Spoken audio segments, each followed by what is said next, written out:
जिस तरह के हालात जा रहे हैं, जिस तरह के मामलात जा रहे हैं, क्योंकि मंडी तो बहुत मंदी चल रही है, ठीक है जी।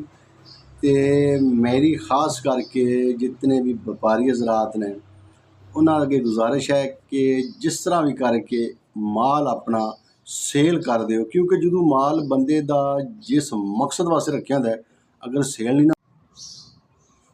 अस्सलाम वालेकुम सारे वीडियो देखने वाले। हाँ जी, की हाल है जी दोस्त अहबाब दा? ठीक ठाक हो? सेहत तबीयत अच्छी है? तुसी देख रहे हो राशिद ऑफिशियल 096 यूट्यूब चैनल। तो अज की मेरी वीडियो का मौजू है जी कुर्बानी के हवाले नाल, क्योंकि कुर्बानी के दिन रह गए हैं तकरीबन ईद दे 3 दिन तो बाद ईद है। अज इतवार है, सोमवार तो मंगल, बुध वाले दिन ईद है। हाँ जी, तो तुहानू पता सारिਆਂ ਨੂੰ, जिस तरह कि ਜਿਹੜੇ बंदे ने कुर्बानी के जानवर खरीदने उन्होंने पता भी मंडी के बहुत मंदा चल रहा है। तो ज़ाहिर बात है जो मंडी के मंदा चल रहा होंदा है तो उहदे विच एक दा नुकसान हो रहा होंदा, दूसरे का फायदा हो रहा होंदा है। इस तरह इस दफ़ा भी जितने भी व्यापारी हजरात ने, किसान ने, ज़मींदार ने, उन्हें जानवर रखे सी। कईयां ने साल मेहनत की है, कईयां ने 6 महीने, 8 महीने, 4 महीने कि यार असी तो जानवर जो है सेल करांगे, ठीक है जी, उस नफ़ा मिलेगा। लेकिन वो जिस तरह के हालात जा रहे हैं, जिस तरह के मामलात जा रहे हैं, क्योंकि मंडी तो बहुत मंदी चल रही है, ठीक है जी। तो मेरी खास करके जितने भी व्यापारी हजरात ने उन्होंने अगे गुजारिश है कि जिस तरह भी करके माल अपना सेल कर दो, क्योंकि जो माल बंदे का जिस मकसद वास्ते रखा होंदा है, अगर सेल नहीं ना होंदा उस तो बाद बंदे नूं बड़ी परेशानी होंदी है। मैं हुण एक मंडी ते गया सी, उत्थे जनाब एक जानवर सी, वो पिछले साल आया सी उस मंडी दे, ते पिछले साल भी उस मंडी तो 3 लाख रुपया रेट सी, ठीक है जी। वो दोबारा फिर जानवर आया, उस वेले मूँह मतलब है धोंदा सी या चोगा सी, हुण वो छिग्गा हो गया, ठीक है जी। हुण छिग्गा हो गया, उसका वजन भी पहले नालों डबल हो गया। लेकिन पिछले साल भी 3 लाख रुपया रेट सी, ते इस दफ़ा भी 3 लाख रुपया लग गया।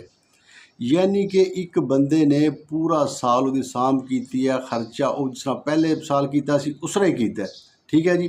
एक साल मेहनत, उहदा पट्ठा, उहदे दूसरे मामलात, उहदी धुप छां, सर्दी गर्मी, बारिश, उहदी मतलब देखभाल की है, सारे मामलात कीते ने। लेकिन एक साल बाद भी उन्नू रेट वही लगता है जिहड़ा पिछले साल लग रहा सी, ठीक है जी। इस वास्ते करके क्योंकि मंडी दे विच हमेशा बंदा कामयाब वही है कि जिहड़ा मंडी नूं देख के चलदा, चाहे कोई भी मंडी है। तुसीं फ्रूट मंडी, सब्ज़ मंडी देख लो, जदों मंडी दे विच चीज़ दा मंदा हुंदा है कि जितने भी व्यापारी हजरात होंदे जिन्होंने माल लैंदे होंदा, उन्होंने आड़तियां नूं आवाज़ लाई होंदी है कि भाई माल सेल कर दो, जिस तरह भी सेल होंदा है।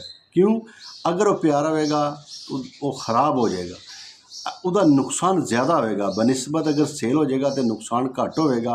अगर व्यापारी सेल नहीं करेगा मंडी दे विच सब्ज़ी अपनी या फ्रूट अपनी, तो अगले दिन गड्डी नहीं लिया सकता, ठीक है जी।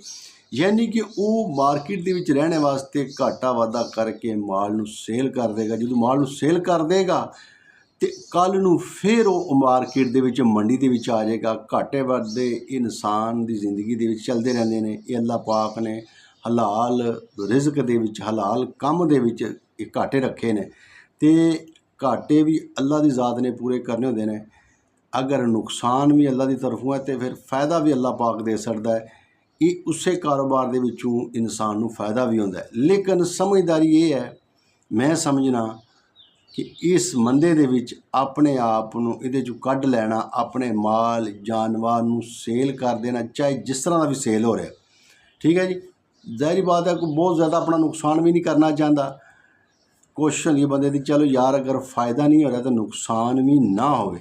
लेकिन अगर मंडी मंदी होवे, थोड़ा नुकसान हो रहा हो तो मैं समझना सेल कर देना चाहिए, बजाए कि उन्होंने 2 साल पट्ठे पाने दे, दोबारा बंदा उन्होंने 2 साल बाद, कोई पता नहीं अगले साल मंडी दे के रेट होण दे, के मामलात होणगे। क्योंकि 2-3 साल हो गए ने मंडी जिहड़ी है वो बड़ी मंदी जा रही है। जानवरों के हवाले नाल ये भी कारोबार जिहड़ा सी समझो ये भी ख़त्म हो गया है। क्योंकि जितने ज़मींदार सी, जितने किसान या माड़े बंदे जितने सी, ਉਹ ਵਿਚਾਰਿਆਂ ਦੀ ਕੋਸ਼ਿਸ਼ ਹੁੰਦੀ ਸੀ ਚਲੋ ਯਾਰ 6 ਮਹੀਨੇ ਸਾਲ ਜਾਨਵਰ ਰੱਖਾਂਗੇ ਤੇ ਉਹਨੂੰ ਕੁਰਬਾਨੀ 'ਤੇ ਸੇਲ ਕਰਾਂਗੇ ਤੇ 4 ਪੈਸੇ ਬਣ ਜਾਣਗੇ। ਲੇਕਿਨ ਹੁਣ ਉਹ ਵੀ ਗੱਲ ਕੋਈ ਨਹੀਂ ਰਹਿ ਗਈ, ਕਿਉਂਕਿ ਜੋ ਹਾਲਾਤ ਜਾ ਰਹੇ ਨੇ ਨਾ ਉਹਦੇ ਵਾਸਤੇ बड़ा मुश्किल हो गया। तो मेरी दुआ है कि अल्लाह पाक सारे जितने व्यापारी है ना उन्होंने वास्ते आसानी वाला मामला करे, और जितने जानवर उन्होंने है ना वो सेल हो जान, अच्छिया रेटा से सेल हो जान, और अपनी ईद वो अपने बच्चों च अपने घर आन के पढ़न। ठीक है जी, मेरी दुआ है, तुसी भी दुआ करो कि अल्लाह पाक उन्होंने वास्ते आसानी वाला मामला करे। वीडियो देखने का बहुत शुक्रिया। अस्सलाम वालेकुम।